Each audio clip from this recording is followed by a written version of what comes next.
সুবহানাল্লাহ, কেমনে সৃষ্টি হয়েছে?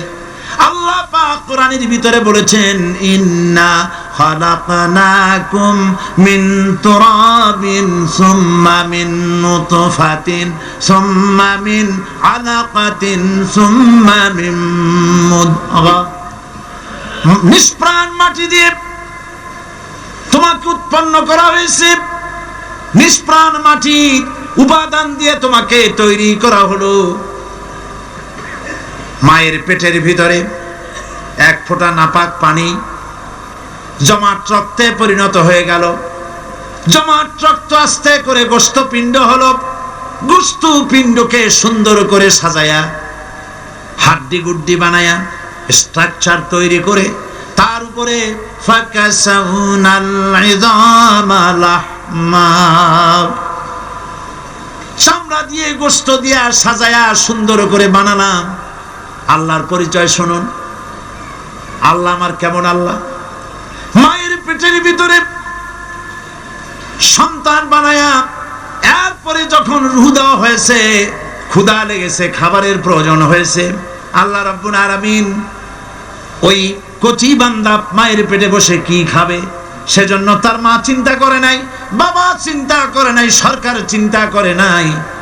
আল্লাহ রাব্বুল আলামিন মায়ের মাসিক অসুখকে বন্ধ করে দিয়ে সন্তানের নাভির সাথে আর মায়ের নাভির সাথে তার লাগায়া, পাইপ লাগায়া মায়ের মাসিক অসুখের রক্তগুলি দিয়ে সন্তানকে বড় বানালেন।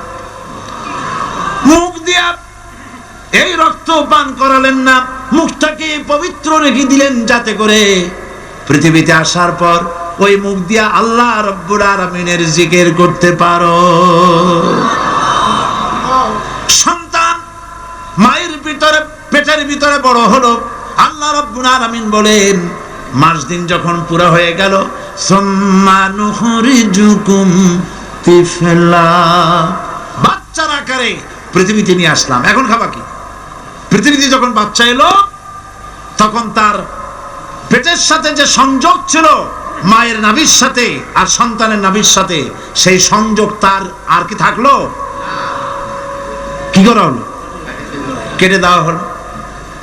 লক্ষ্য করুন, খাবারের জন্য একটি মাত্র পাইপ আল্লাহ লাগাইছিলেন, পৃথিবীতে সন্তান আসার সঙ্গে সঙ্গে পাইপটা কেটে দেওয়া হলো।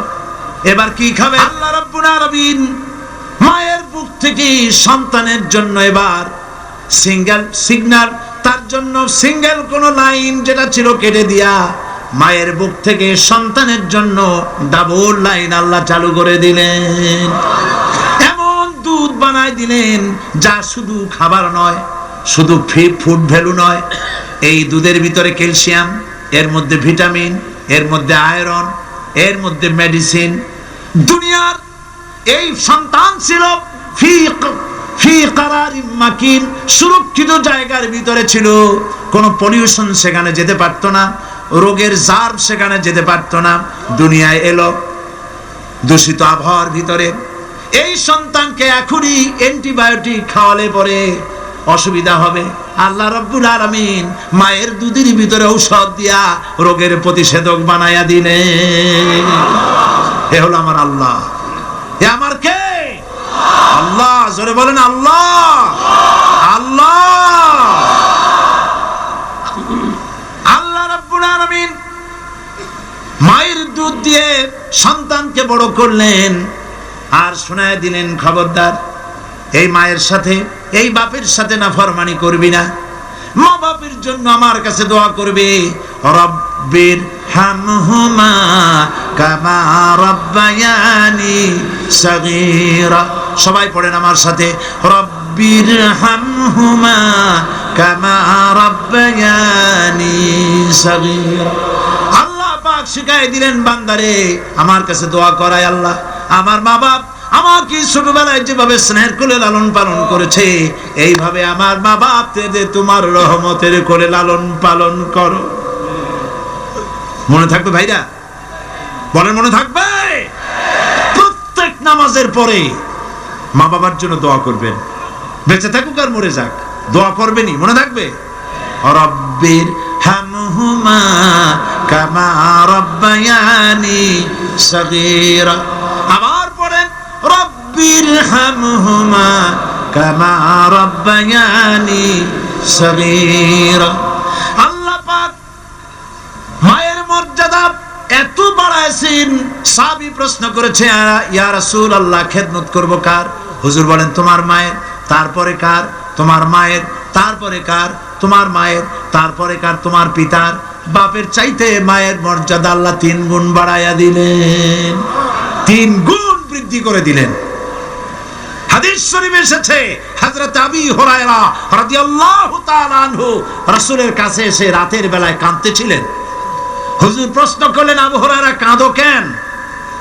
হযরত আবু হুরায়রা বলছেন, হুজুর মা আমাকে মেরেছে। তিনি প্রশ্ন করলেন, আচ্ছা মা তোমার মারলো কেন? তুমি কি কোনো বেয়াদবি করছো? তিনি বললেন না। তবে মারলো কেন? হযরত আবু হুরায়রা বলেন, ইয়া রাসূলুল্লাহ, আপনার খেদমত থেকে বাড়ি ফিরতে আমার দেরি হয়ে গিয়েছিল।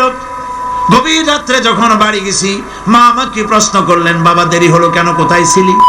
তাম পৃথিবীর মানুষ যেই কদম মোবারক চুমু দিতে পারলে ধন্য হয়ে যায়, সেই আখিরি জামানার পয়গম্বর নবী মুহাম্মদ রাসূলুল্লাহ সাল্লাল্লাহু আলাইহি সাল্লামের দরবার থেকে আসতে আমার দেরি হয়ে গেছে। ইয়া রাসূলুল্লাহ, আমার মা আপনার নাম শুনে তার গা জ্বলে উঠল। তিনি কাফের, মুশরিকা। আপনার নাম শুনে অগ্নি শর্মা হয়ে আমাকে ধরে পিটানো আরম্ভ করলেন আর বললেন, আবু হুরায়রা, হয় মুহাম্মদ সাল্লাল্লাহু আলাইহি সাল্লামের বাড়ি ছাড়বি, নইলে আমার বাড়ি ছাড়বি, কি করবি বল। মার খেতে খেতে আমি বললাম, মা তোমার গায়ে যত শক্তি আছে আমারে মারো, তোমার বাড়ি শুদ্ধ, তাম দুনিয়াটা ছেড়ে দিতে পারি, মুহাম্মদ রাসূলুল্লাহর কদম মোবারক ছেড়ে দিতে পারি না। হুজুর আমার মা গলা ধাক্কা মেরে আমাকে বের করে দিয়েছেন। হুজুর বলছেন, আবু হুরায়রা, মা তোমাকে মেরেছে আর আমার কাছে নালিশ করছো, আমি তোমার মায়ের কোনো বিচার করতে পারবো না। সুবহানাল্লাহ, এত বড় পাওয়ারফুল নবী, শানওয়ালা, ইজ্জতওয়ালি, বরকতওয়ালি, এত বড় নবী বলছেন মা মেরেছে, আমার করার কিচ্ছু নাই। সুবহানাল্লাহ। তোমার মা মুশরিকা হোক আর যাই হোক, তোমার মা। সুবহানাল্লাহ বলেন। আমার বন্ধুগণ, হযরত আবু হুরায়রা বলেন, ইয়া রাসূলুল্লাহ, মায়ের বিরুদ্ধে কোনো অভিযোগ নিয়ে আমি আপনার কাছে আসি নাই। হুজুর বললেন, কেন আসছো বলো খুলে।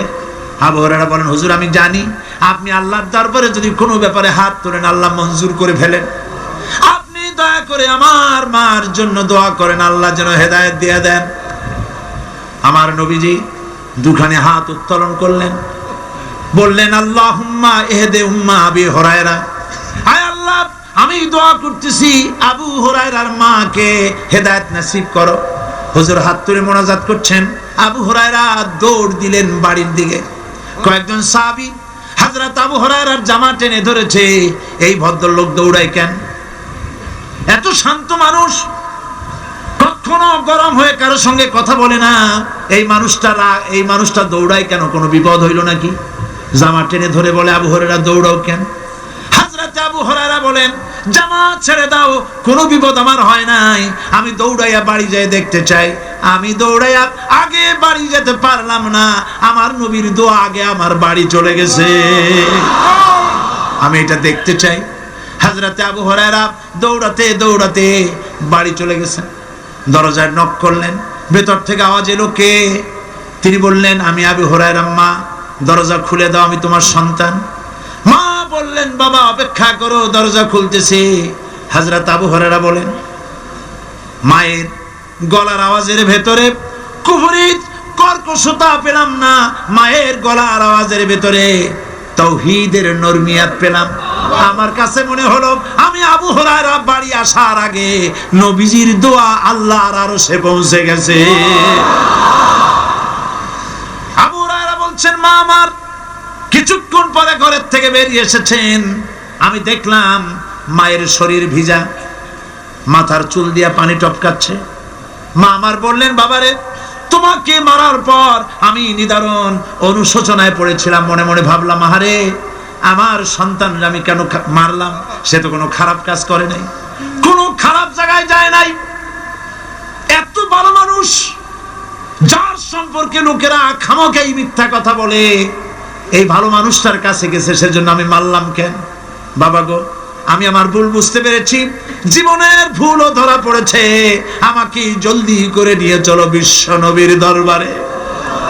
হযরত আবু হুরায়রার মা রাসূলুল্লাহর খেদমতে এসে ঘোষণা করলেন, আশহাদু আল্লা ইলাহা ইল্লাল্লাহু ওয়াহদাহু লা শারীকা লাহু ওয়া আশহাদু আন্না মুহাম্মাদান আবদুহু ওয়া রাসূলুহু। আমার ভাইয়েরা, আল্লাহ রাব্বুল আলামিন মানুষ সৃষ্টি করে পৃথিবীতে পাঠায় দিলেন, খাবারের ইন্তজাম করলেন, এগুলি সব আল্লাহর পরিচয়।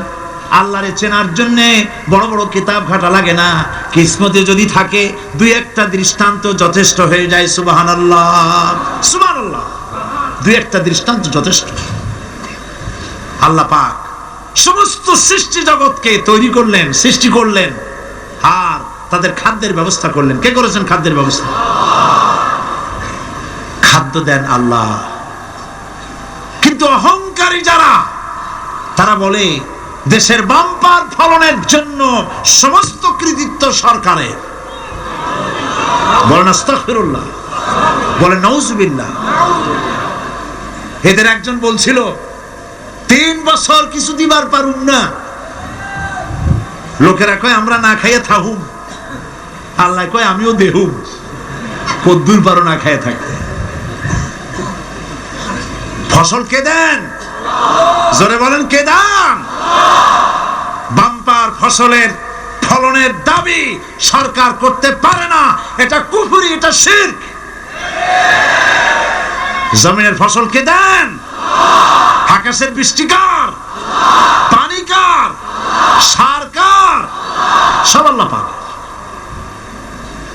আল্লাহ পাক কোরআন শরীফে বলেছেন, লাইন শাকারতুম লাযীদান্নাকুম ওয়া লাইন কাফারতুম ইন্না আযাবী লাশাদীদ। আমার নিয়ামতের শুকর যদি আদায় করো বাড়ায় দেব, আর যদি কৃতজ্ঞ হও, শুকরিয়া আদায় না করো, মস্ত বড় শাস্তি দেব। ফসল দেই আমি, আর শুকরিয়া আদায় করো তোমার বাজানের। ঠিক কিনা? শুকরিয়া আদায় করে কার? বাজানের।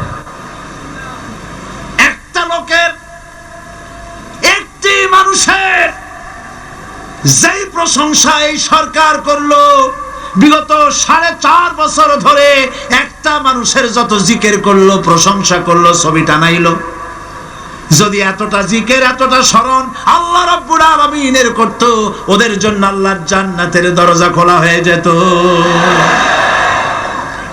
প্রশংসা করবে কার? চিল্লায় বলুন, আল্লাহ পাকের প্রশংসা করো। খেতে দেওয়ার মালিক তিনি।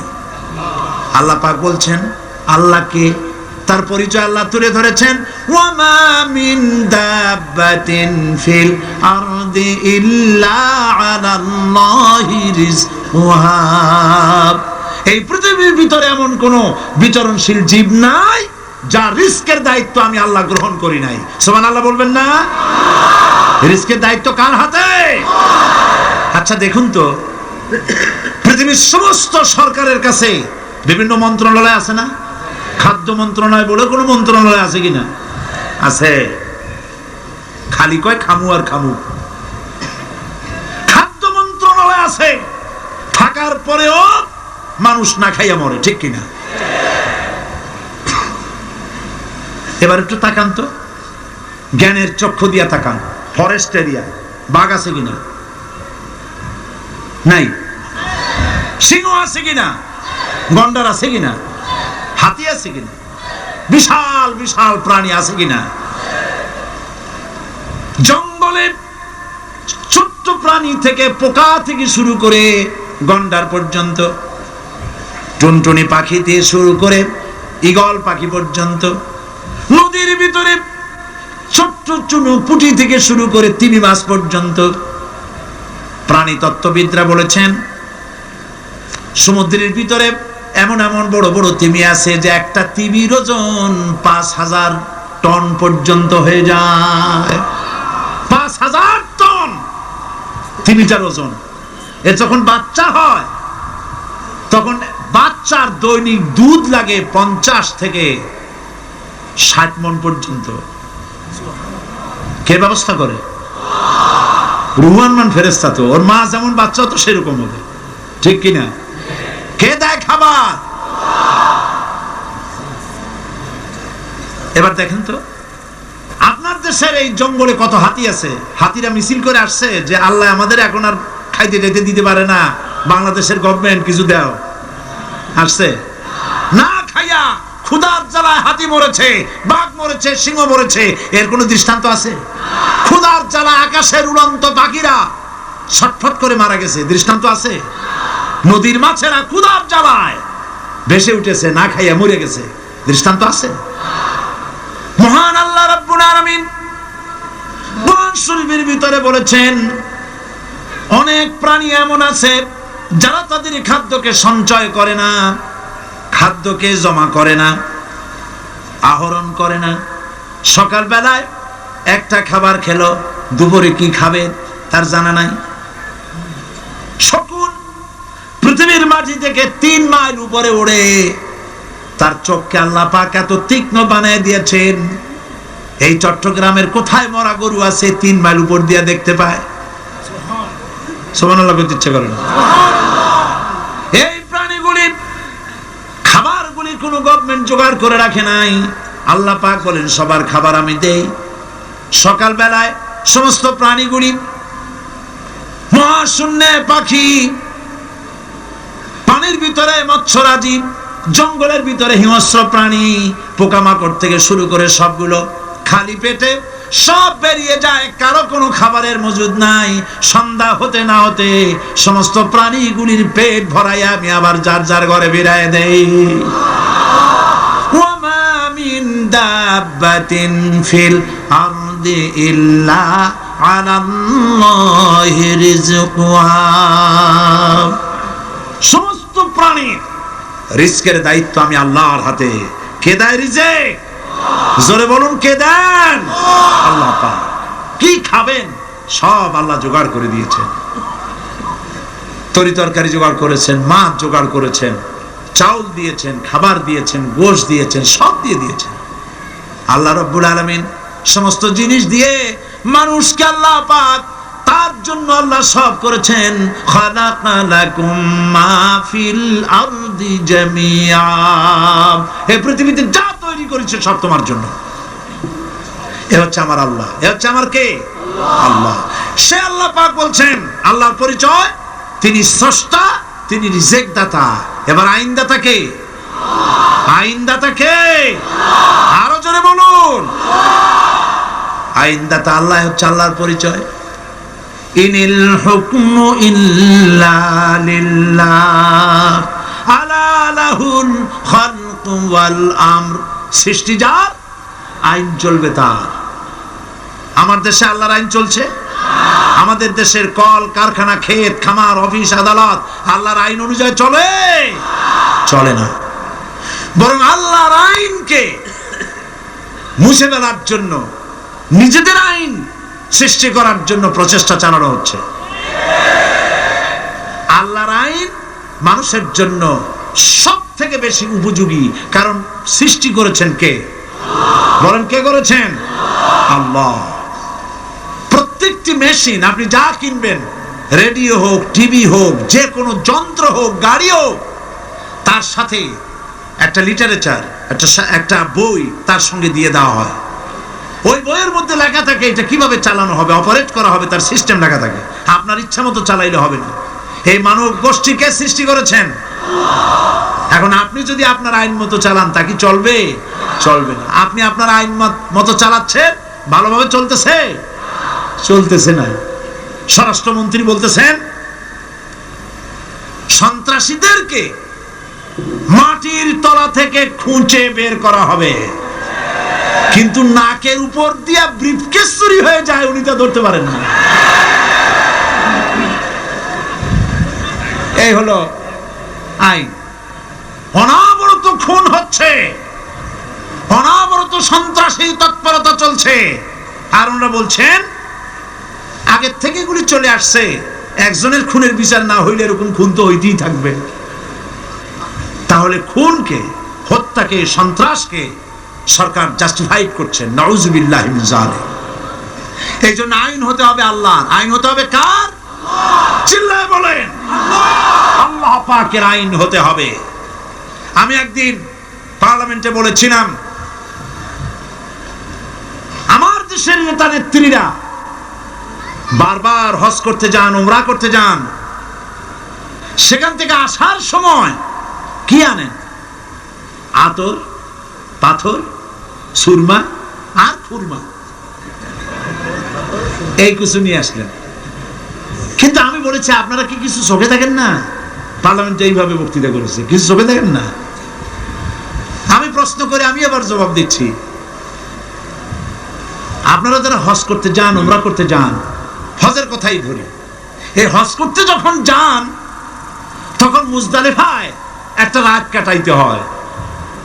সেটা কোন দিন? ইয়ৌমে আরাফার পরের দিন। এই মাঠে দালান কোঠা আছে, এখানে বেড়া আছে, শামিয়ানা আছে, পর্দা আছে, তাবু আছে, কিচ্ছু নাই। লক্ষ লক্ষ নারী আর পুরুষ পাশাপাশি শুয়ে থাকে, তাও সুবহানাল্লাহ কইতে ইচ্ছা করে না। সারা রাত জনে জনে পুলিশ পাহারাদার নাই। কিরকম মেয়ে এলো, চাঁদের সৌন্দর্য হার মানায় দিতে পারে এরকম সুন্দরী, এরকম সুন্দরী নারী, সুদর্শন পুরুষ পাশাপাশি রাস্তার ধারে মরুভূমির ভিতরে সারা রাত কাটাচ্ছে। ইয়ৌমে আরাফার পরের রাতটা একটা রাত পুরা। এভাবে চলতেছে বছরের পর বছর, শতাব্দীর পর শতাব্দী, সহস্রাব্দীর পরে সহস্রাব্দী। আমি প্রশ্ন করি, পৃথিবীর ইতিহাসে কেউ কি এমন কথা বলতে পেরেছে, লিখতে পেরেছে যে মুজদালিফার রাতে সেখান থেকে 10টা নারী হাইজ্যাক হয়েছে, 5টা নারী লাঞ্ছিত হয়েছে? বলতে পারবে? গভীর রাত্রে পুরুষ সঙ্গী ছাড়া সুন্দরী রমণী, যুবতী রমণী একাকিনী নিজের ঘর ছেড়ে আল্লাহর ঘরে তওয়াফ করতে আসে। তওয়াফ সেরে তাহাজ্জুদের নামাজ পড়ে আল্লাহর কাছে মোনাজাত করে একা একা হাজার হাজার লাখো পুরুষের ভিতর থেকে আপন ঘরে ফিরে যায়। কারো বাবার হিম্মত নাই, একবার তাকায় সে তো রূপ উপভোগ করার জন্য আবার তাকায়, অথবা তার আঁচল ধরে টান মারে। আছে ইতিহাস? কথা কন না কেন? সুন্দরী একটা মাইয়া মক্কা থেকে, মদিনা থেকে পাওয়া যায় না, 15 দিন হয়ে গেছে। হয়েছে কখনো? এবার জবাব দেন, কেন হয় না? কেন হয় না? আমার দেশের মেয়েরা রাস্তা দিয়ে হাঁটতে পারে না। হাই স্কুল মেয়েদের, হাই স্কুল মেয়েদের কলেজ যখন ছুটি হয়, তথাকথিত সোনার ছেলেরা গেটের সামনে এতিমের মতো কাড়ায় থাকে। অনবরত হাইজ্যাক হচ্ছে, ধর্ষণের সেঞ্চুরি হচ্ছে। আর ওখানে হয় না কেন? ওখানে হয় না এই কারণে, এই কোরআনের আইন আল্লাহ রাব্বুল আলামিন যে আইন দিয়েছেন, ওখানে আইন বলবৎ আছে। আছে নাকি? আছে কিনা? কোন পুরুষ কোন নারীকে ধর্ষণ করেছে যদি প্রমাণিত হয়, সে যদি ফাহাদের ছেলে হয় আর ফাহাদের মেয়ে হয়, কোরআনের শাস্তি হলো পাথর মেরে উড়াইয়া দাও। তাকে জানিয়ে দেওয়া হবে রেডিও টিভির মাধ্যমে, জেনাকারের ব্যভিচারীর শাস্তি হবে। চতুর্দিকে হাজারো লোকেরা দাঁড়াবে, হাতে পাথর নিয়ে, পাথর মেরে তাকে তার গোশত হাড্ডি বাতাসের সাথে উড়ায় দেবে। একজন মানুষ আর একজন মানুষকে খুন করলো, এই আসামি ধরা পড়ে গেল, কোরআনের শাস্তি হলো যখন ধরা পড়বে প্রমাণিত হবে, যেমন ভাবে হত্যা করেছে পরেও হত্যা করো। এই দৃশ্য, এই আইন যদি বাংলাদেশে যদি এই আইন চালু হয়ে যেত, খুনের আসামি ধরা পড়েছে জেনার আসামি, প্রকাশ্য ময়দানে এলো, সাক্ষী প্রমাণে কোর্টে প্রমাণিত হলো সত্যি সে খুনি। এই বিশাল আউটার স্টেডিয়ামের মাঝখানে খুনিকে দাঁড় করাও, চতুর্দিকে হাজারো লাখো মানুষ থাকুক, রেডিও টিভির ক্যামেরা কার্যকর হবে, পত্র পত্রিকার সাংবাদিকরা আসবে, তরবারির এক আঘাতে খুনির কল্লাটা উড়ায় দাও, দেহটা নিঃসার হয়ে জমিনে পড়ে যাবে। এই দৃশ্য যারা দেখবে সচক্ষে, রেডিওতে, পত্র পত্রিকায়, আর 1 বছরের ভেতরে খুন করার হিম্মত কারো কলিজায় উঠবে? জেনাকারের পাথর মেরে দেওয়া, পাথর মেরে উড়িয়ে দেওয়ার শাস্তি যদি চোখে কেউ দেখে, জেনা করার পুলক আর জাগবে? এটা নাম আল্লাহর আইন। এই আইন কার? এই আইন কার? এই আইন যতদিন পর্যন্ত বাংলার মানুষের, মুসলমানদের উপরে কার্যকরী না হচ্ছে, এই দেশে কার্যকরী না হবে, ততদিন পর্যন্ত হত্যা, ধর্ষণ, খুন বন্ধ হবে না। বন্ধ হবে। সুতরাং এই আইন হচ্ছে কার? আরো জোরে বলেন, আল্লাহ রাব্বুল আলামিন। মহান আল্লাহ রাব্বুল আলামিনের এই আইন অনুযায়ী যদি দেশ চলে, মানুষ শান্তি পাবে, চুরি বন্ধ হবে, ডাকাতি বন্ধ হবে, জেনা বন্ধ হবে, হত্যা ধর্ষণ বন্ধ হয়ে যাবে। নবীজি এমন একটি আইন চালু করে দিয়ে, কোরআনের বিধান চালু করে দিয়ে এমন একটা সমাজ চালু করেছিলেন, যেই সমাজ সম্পর্কে হুজুর নিজে বলেছেন, খায়রুল কুরুনে কারনি, সর্বশ্রেষ্ঠ যুগ হলো কার যুগ? আমার যুগ। সুবহানাল্লাহ বলেন। রাসূলের যুগ হলো সর্বশ্রেষ্ঠ যুগ। সেই কোরআন, সেই হাদিস আজও আছে না নাই? বলেন জোরে, আজও আছে না নাই? সেই কোরআন এবং সুন্নাহ দিয়ে দেশ শাসন হোক, এটা কি আমরা চাই? কারা কারা চাই? 2 হাত উঁচু করে দেখা।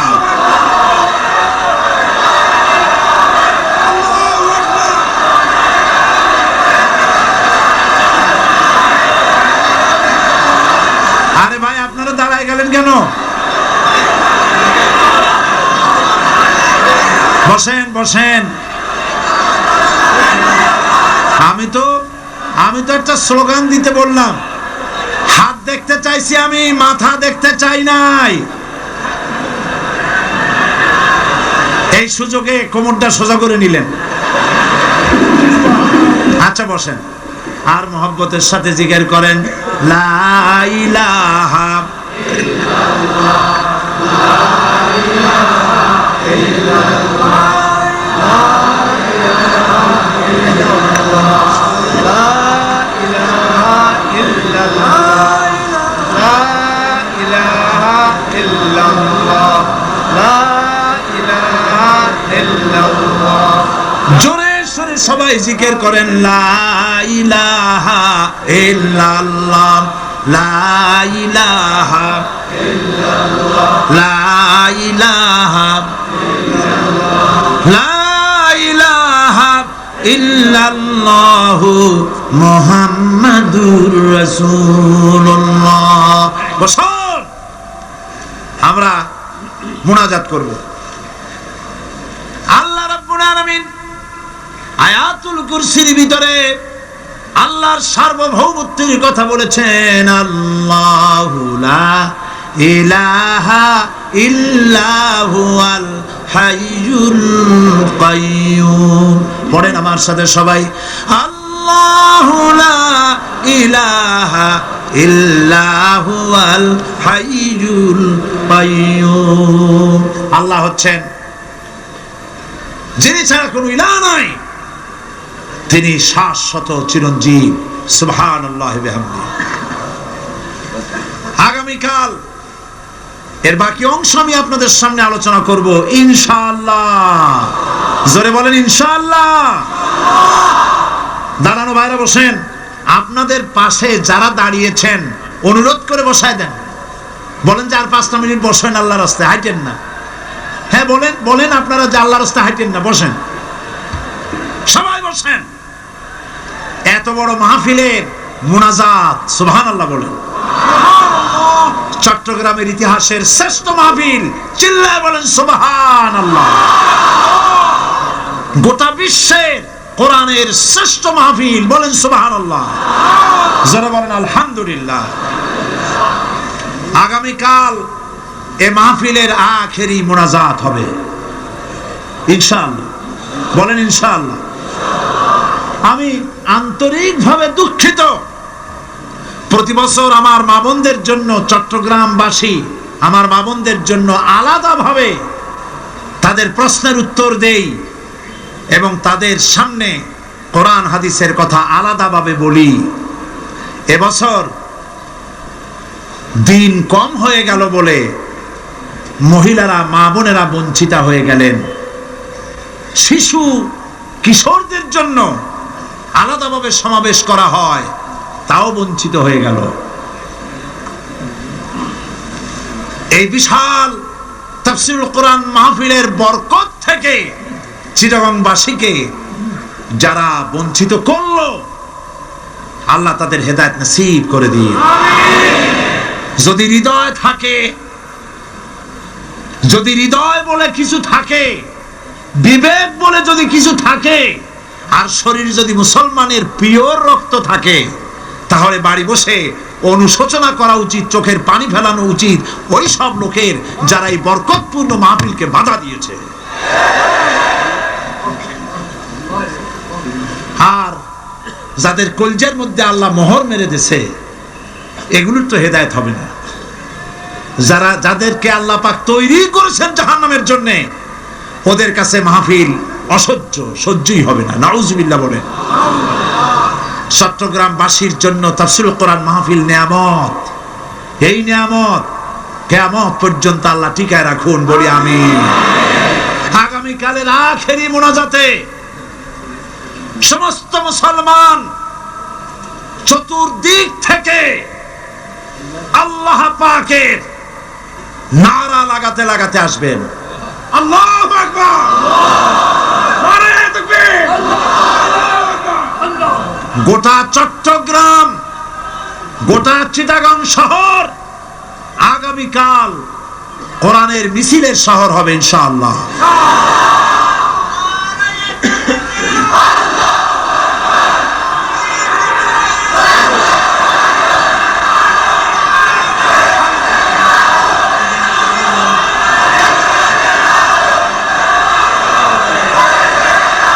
কতজন?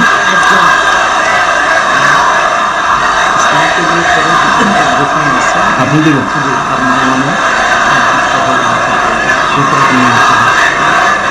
বন্ধুগণ।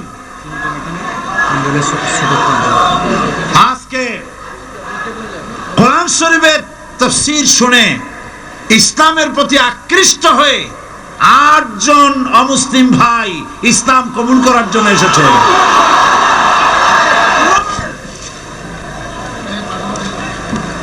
লা ইলাহা ইল্লাল্লাহু মুহাম্মাদুর রাসূলুল্লাহ। আল্লাহ ছাড়া কোনো ইলাহা নাই, মাবুদ নাই। মুহাম্মদ সাল্লাল্লাহু আলাইহি ওয়াসাল্লাম আল্লাহর প্রেরিত রাসূল। আশহাদু আল্লা ইলাহা ইল্লাল্লাহু ওয়াহদাহু লা শারীকা লাহু ওয়া আশহাদু আন্না মুহাম্মাদান আবদুহু ওয়া রাসূলুহু। আমি সাক্ষ্য দিচ্ছি আল্লাহ ছাড়া কোনো ইলাহা নাই, মাবুদ নাই, উপাস্য নাই। তিনি এক, তিনি একক, তার কোনো অংশীদার নাই। আমি আরো সাক্ষ্য দিচ্ছি মুহাম্মদ সাল্লাল্লাহু আলাইহি ওয়াসাল্লাম আল্লাহর বান্দা এবং তার প্রেরিত রাসূল। সকলকে বলো আসসালামু আলাইকুম। আপনারা সবাই জবাব দেন। আজ গতকালের 7, আজকের 9, আলহামদুলিল্লাহ আমাদের এই ভাইরা এখন নিষ্পাপ বেগুনা, আমাদের এই নবাগত ইসলামে দীক্ষিত নিষ্পাপ মুসলমানদের সাথে আমি আপনাদের পক্ষ থেকে আলিঙ্গন করছি।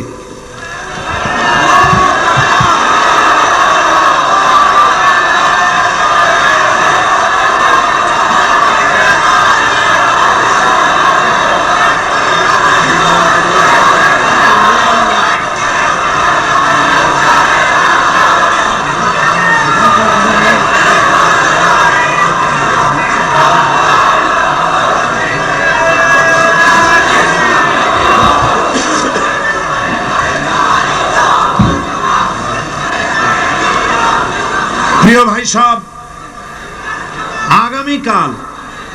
আগামীকাল আপনারা দলে দলে চতুর্দিক থেকে আল্লাহ পাকের বড়ত্ব, মহানত্ব, শ্রেষ্ঠত্বের ঘোষণা দিতে দিতে আসবেন।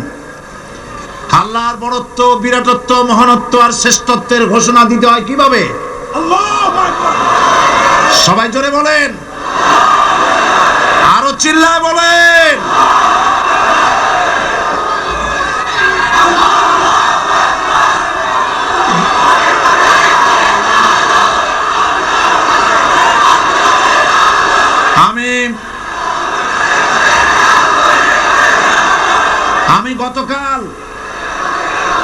আমি গতকাল এই মাহফিলে পুলিশ প্রশাসনকে অনুরোধ করেছিলাম, আজকের মাগরিবের নামাজের মধ্যে 40 জন নিরপরাধ কোরআন পাগল মুসলমানদেরকে জেল থেকে মুক্তি দেওয়ার জন্য। আপনারা তামসা মনে করবেন না। পুলিশ কমিশনার সাহেব, মুসলমানদের ঈমান নিয়ে, আগুন নিয়ে খেলা করবেন না। রাজশাহী এবং চট্টগ্রাম এক জিনিস নয়। আপনি রাজশাহীকে নির্যাতন করে এসেছেন, আমাদের কাছে সে হিসাব আছে। আপনি চট্টগ্রামের যদি এই মুসলমান ছেড়ে না দেন, আপনার মৃত্যু হবে, পাগল হয়ে মরবে।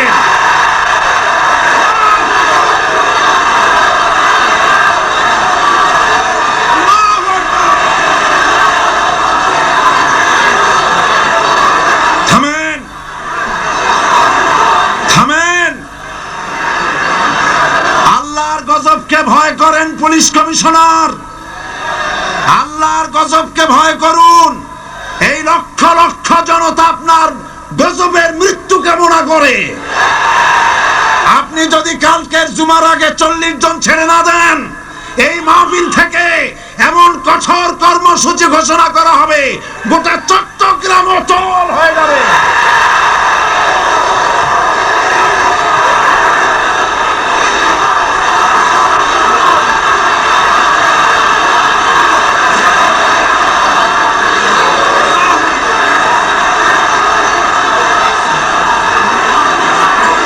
বসুন, বসুন।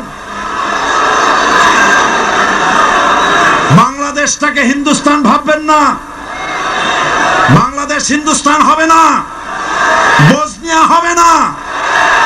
আপনাদের মতো 2-4টা দুরাচার পুলিশ কমিশনার একটা গভর্নমেন্টকে জনবিচ্ছিন্ন করার জন্য যথেষ্ট। আল্লাহ আপনাদেরকে হেদায়েত করুন। মুসলমানদের দুশমন, আল্লাহ এদেরকে হেদায়েত করুন।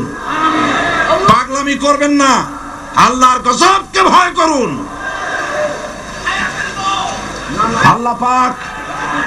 আল্লাহ পাক মুসলমানদেরকে ধৈর্য ধরার তৌফিক দান করুন। সবাই বলেন আমিন।